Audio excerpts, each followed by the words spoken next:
The VA hospital in Richmond was quiet at 3 in the afternoon. Tuesday, the waiting room had the usual crowd. Elderly veterans, waiting for appointments, reading magazines, making small talk about grandkids and the weather.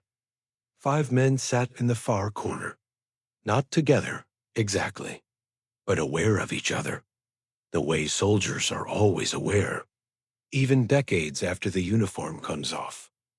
They didn't know each other's names, but they recognized something, a bearing, a way of sitting, a way of watching the room. Warriors, no warriors. What they didn't know was that in exactly 4 minutes, 3 young men would walk through those doors, armed, desperate, looking for easy money from the pharmacy. And those 3 young men would make the worst mistake. Frank Morrison sat in the corner chair. Best tactical position. Back to the wall. View of both entrances. Old habits. 75 years old. Vietnam. 3 tours. Force Recon. The kind of Marine who'd seen things that would break most people. But he was still here. Still standing. Still sharp. He glanced at the man across from him. Asian, early 70s. Reading a newspaper. But Frank noticed how he held it. One hand, the other hand free, resting on his leg. Ready. Ranger, Frank thought. Maybe Special Forces.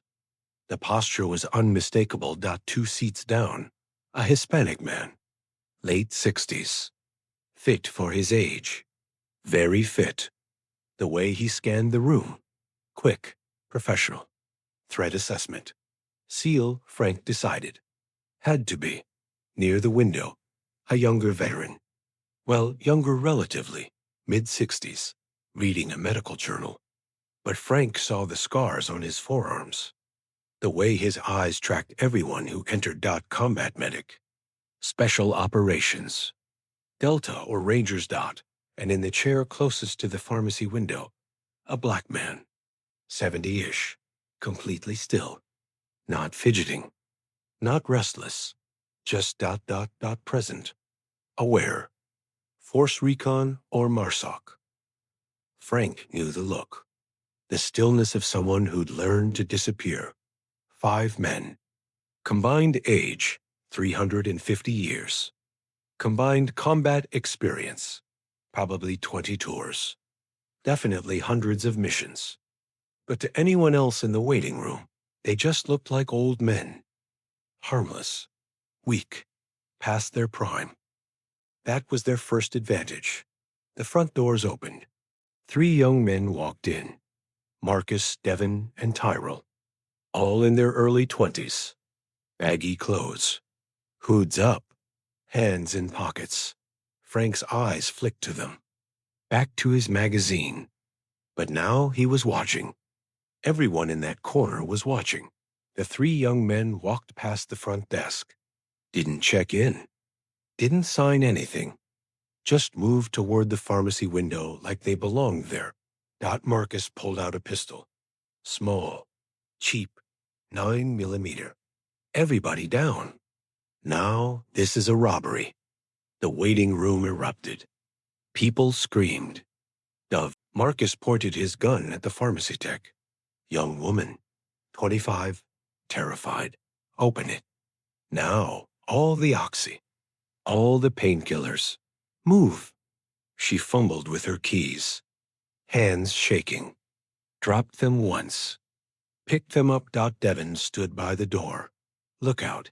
His gun was shaking. He was more scared than anyone in the room. Tyrell walked between the people on the floor. Aggressive. Showing dominance. Don't nobody move. Don't nobody be a hero. Y'all just old people anyway. Stay down. He kicked someone's purse. Laughed. Frank. Hands up. Caught Carlos's eye. The former SEAL. Carlos tilted his head slightly. Toward Devin at the door. The weak link. Frank gave the smallest nod. Agreement. James Chen, the ranger, was watching Tyrell. The aggressive one. The one who thought he was tough. James had dealt with men like that in Korea, in Vietnam. They were all the same. Loud, violent. Predictable. Doc Stevens, the Delta medic, was calculating. 3 guns. 3 targets. 5 of them. The math worked. If they moved right. And Ghost Williams, the Force Recon Marine, was already moving. Not physically, but mentally. Mapping the room, exits, angles, lines of fire. The pharmacy window. The distance to each target. He'd done this exact drill 100 times. Just usually with a weapon and backup. Today, he had 4 strangers and no weapons. But he'd worked with less. Marcus was shouting at the pharmacy tech. Faster. Don't make me come back there. She finally got the drawer open. Started grabbing bottles. Throwing them into a bag Marcus had given her. All of it. Every bottle. Tyrell walked past Frank, looked down at him. Old man. Hands up, harmless. What's wrong, Grandpa? Scared? Frank looked up, made eye contact. His voice was calm. Son, you should leave. Right now. Tyrell laughed. Or what? You gonna stop me? You're like 100 years old. Not 100, 75. And I'm not going to stop you. Tyrell smirked. Damn right you're not. We are. Tyrell's smile faded. What? Frank's eyes flicked to the other 4 veterans. Back to Tyrell. You picked the wrong hospital, son. It happened faster than anyone could process. Ghost moved first. He was closest to Devon at the door. 3 steps. Silent. Smooth. Decades of training flooding back. Devon didn't even see him coming. 1 second, Ghost was on the floor, hands up. The next second, he was behind Devon. Left hand gripping Devon's wrist. Right hand striking the gun. The pistol clattered to the floor. Devon gasped. Tried to pull away. Ghost twisted his arm. Not breaking it. Not yet. Just controlling. Devon dropped to his knees.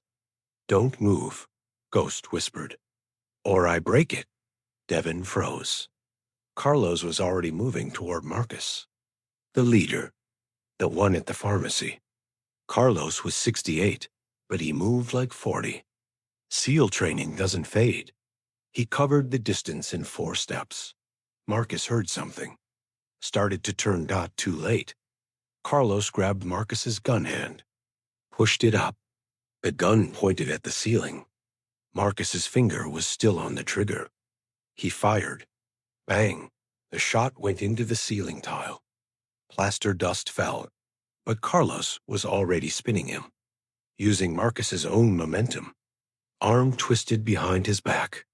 Face pressed against the wall. Gun on the floor.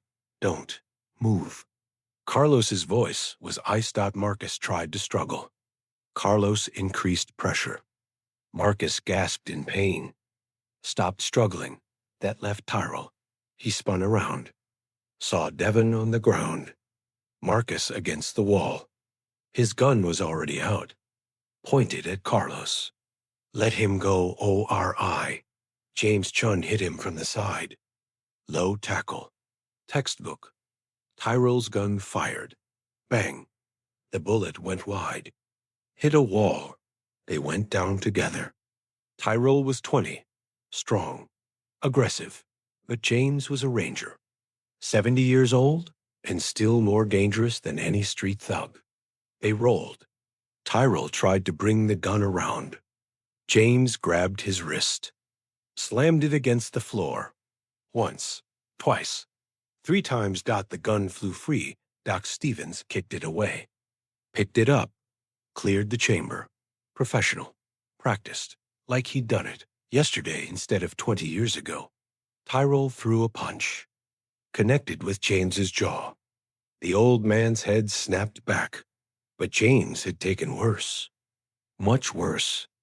In hand-to-hand combat training. In actual combat. This was nothing. He grabbed Tyrell's arm. Pulled him close. Whispered, You telegraph every move. Sloppy. Then he swept Tyrell's legs. The young man went down hard. Face first, Frank Morrison stepped over him. Put his knee on Tyrell's back. Not his full weight. Just enough. Tyrell couldn't move. Stay, Frank said simply. 90 seconds. That's how long it took. 3 armed men.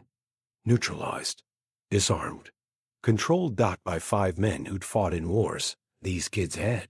Only seen in video games. The waiting room was silent. Everyone staring. Shocked. The pharmacy tech was crying. But safe. The receptionist had already hit the silent alarm. Police were coming. Devin was still on his knees. Ghost still holding his arm. The young man was crying now. Please don't hurt me. Please. We won't, Ghost said quietly. But you're staying right here until the police arrive. Marcus was against the wall. Carlos holding him. Police arrived 4 minutes later. 6 officers. Guns drawn. Ready for an active shooter situation. What they found was 3 young men. Disarmed. On the ground. Crying. Held by 5 elderly men who looked like someone's grandfathers. The lead officer, Sergeant Miller, holstered his weapon. Looked around. What? What happened here? Frank spoke. These young men attempted to rob the pharmacy. We stopped them. Their weapons are over there. He pointed to the 3 pistols. All cleared. All safe. Sergeant Miller stared. You stopped them? Yes, you're civilians. Frank smiled slightly. Not exactly. The officer looked at the 5 men. Really looked. Saw something. Bearing. Posture. The way they stood. You're military. Were, Carlos corrected. Long time ago. What branch? All of them, Doc said. Marines, SEALs, Rangers, Delta, Force Recon. Sergeant Miller's mouth opened. Closed. You're telling me these kids tried to rob a VA hospital and ran into 5 special operations veterans. That's about right, Ghost said. The officer started laughing. Not mockery. Just disbelief. They picked the wrong place. They did, Frank agreed. The paramedics arrived. Checked everyone. The pharmacy tech was shaken but unhurt. Devin, Marcus, and Tyrell had some bruises. Nothing serious. Tyrell looked at James, the old man who'd put him down. You broke my nose. No, I didn't, James said. If I'd broken your nose, you'd know it. That's just a bruise. But you're old. I'm 70. Not dead. Tyrell looked at the floor. I thought you guys would be easy. Just old people at a VA hospital. Frank crouched down. Looked Tyrell in the eye. Because we've done it before. Hundreds of times. In training. In combat. In situations way more dangerous than this. You 3 had guns. But we faced enemy soldiers with machine guns, RPGs, explosives, 3 kids with pistols. He shook his head. That's a Tuesday. Doc added, and we've been shot, stabbed, blown up. We've survived things you can't imagine. So your threats, your guns, they didn't scare us. We've been scared by much worse. Ghost spoke last. And here's the thing you need to understand. We didn't hurt you. We could have. James could have broken your nose. I could have broken Devin's arm. Carlos could have done real damage to Marcus. But we didn't. Know why? Why? Tyrell whispered. Because we're not killers. We're protectors. We only use force when we have to. And we only use enough force to stop the threat. Nothing more.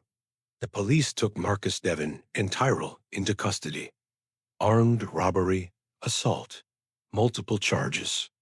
They'd be away for years. As they were let out, Devin looked back at the 5 veterans. I'm sorry. For what we did. 4. For disrespecting you. Frank nodded. Learn from this. Make better choices. You're young. You still have time to change. After they left, the 5 veterans sat back down in the waiting room. Their appointments had been delayed. They'd have to wait. Frank looked at the other 4. I'm Frank, Marine Corps. Carlos, Navy. James, Army. Michael, Delta. Robert. Everyone calls me Ghost. Force Recon. They shook hands. Properly, with respect. That was good work, Carlos said. Clean, professional. Been a while, James said, touching his jaw gingerly. Muscle memory, Doc said. It comes back. Ghost smiled. We should get coffee sometime. Swap stories.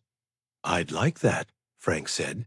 And just like that, 5 strangers became brothers. United by what they'd done. What they'd been. What they'd always be. The story made the local news. Then the national news. 5 elderly veterans stop armed robbery at VA hospital. The reporter interviewed them. Asked how they did it. Frank answered. We did what we were trained to do. We protected people. That's what soldiers do. The reporter asked if they were scared. Carlos laughed. Scared? Son, I've been in firefights in Baghdad.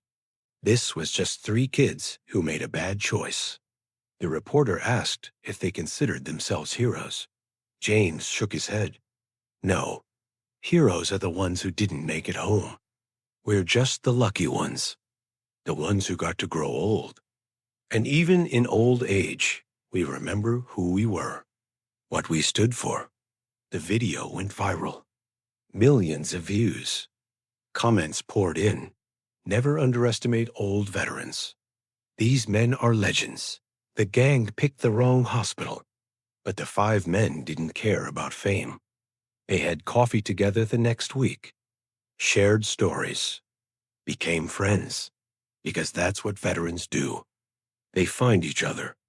Recognize each other. Take care of each other. Even when the war is over. Even when the uniform is gone. Even when everyone else thinks they're just old men. They know the truth. Once a warrior, always a warrior. And some lessons, some instincts never fade. This is the human stories. Where we believe that age is just a number. That training becomes instinct. That brotherhood transcends time. And that the most dangerous person in the room is often the quietest one. If you've served, or if you know someone who has, drop your city in the comments.